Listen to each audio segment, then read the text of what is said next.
ৰাজ্যখনৰ যুৱক যুৱতীৰ কাৰণে অত্যন্ত বেদনাদায়ক খবৰ যে কেন্দ্ৰীয় অৰ্ধসামৰিক বাহিনী CRPF, BSF, ITBP, CISF আদিত অসমৰ বাবে সংৰক্ষিত পদত বহিৰাজ্যৰ বহু সংখ্যক প্ৰাৰ্থীয়ে অসম আৰু অৰুণাচলৰ পৰা ভুৱা স্থায়ী বাসিন্দাৰ প্ৰমাণপত্ৰ লৈ নিযুক্তি লাভ কৰিবলৈ সক্ষম হৈছে। এই কথা শেহতীয়াভাৱে সংবাদ মাধ্যমত তথ্য প্ৰমাণসমূহ প্ৰকাশ পাইছে। আমি এই ঘটনাৰ তীব্ৰ প্ৰতিবাদ কৰিছো আৰু ইয়াৰ এক উচিত তদন্ত কৰি সঠিক ব্যৱস্থা গ্ৰহণ কৰাৰ কাৰণে মুখ্যমন্ত্ৰীৰ ওচৰত দাবী উত্থাপন কৰিছো। দীৰ্ঘ সময় ধৰি এটা অভিযোগ উত্থাপন হৈ আহিছিল যে অসমৰ বিভিন্ন বিভাগত লগতে অসমত থকা কেন্দ্ৰীয় চৰকাৰৰ বিভিন্ন বিভাগত বহিৰাজ্যৰ বহু সংখ্যক প্ৰাৰ্থীয়ে ভুৱা স্থায়ী বাসিন্দাৰ প্ৰমাণপত্ৰৰে নিযুক্তি লাভ কৰিবলৈ সক্ষম হৈ আহিছে। এই ঘটনাৰ লগত এটা বৃহৎ সিন্ডিকেট চক্ৰ, এটা লাখ লাখ টকাৰ এটা কেলেংকাৰী চলি আছে। গতিকে শেহতীয়াভাৱে যি তথ্য প্ৰকাশ পাইছে এই তথ্যই এনেকুৱা অভিযোগবোৰৰ সত্যতা প্ৰমাণ কৰিছে।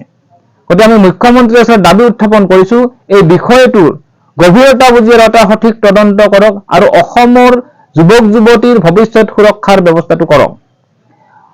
আজি ৰাজ্যখনৰ যিটো নিবনুৱা সমস্যা এটা ভয়াৱহ ৰূপ লৈছে, এনেকুৱা এটা অৱস্থাত বহিৰাজ্যৰ প্ৰাৰ্থীয়ে যদি এই ধৰণে নিযুক্তি লাভ কৰিবলৈ সক্ষম হয় তেতিয়াহ'লে অসমৰ যুৱক যুৱতীৰ বাবে এটা সাংঘাতিক বেয়া খবৰ।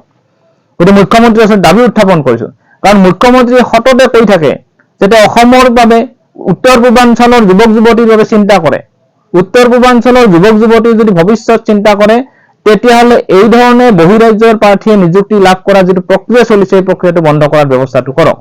আমি দেখিছো বিগত সময়ছোৱাত বিশেষকৈ দিল্লীত যিটো বিজেপি চৰকাৰ আহিছে, দিছপুৰত যেতিয়া বিজেপি চৰকাৰ আহিছে, এই দুই চৰকাৰ অহাৰ পিছত বহিৰাজ্যৰ প্ৰাৰ্থীয়ে ৰাজ্যখনৰ বিভিন্ন পদত, আনকি শিক্ষা বিভাগৰ দৰে পদতো বহিৰাজ্যৰ প্ৰাৰ্থীয়ে ভুৱা চাৰ্টিফিকেটৰ জৰিয়তে নিযুক্তি লাভ কৰা যিটো প্ৰৱণতা সেই প্ৰৱণতাটো বাঢ়িছে।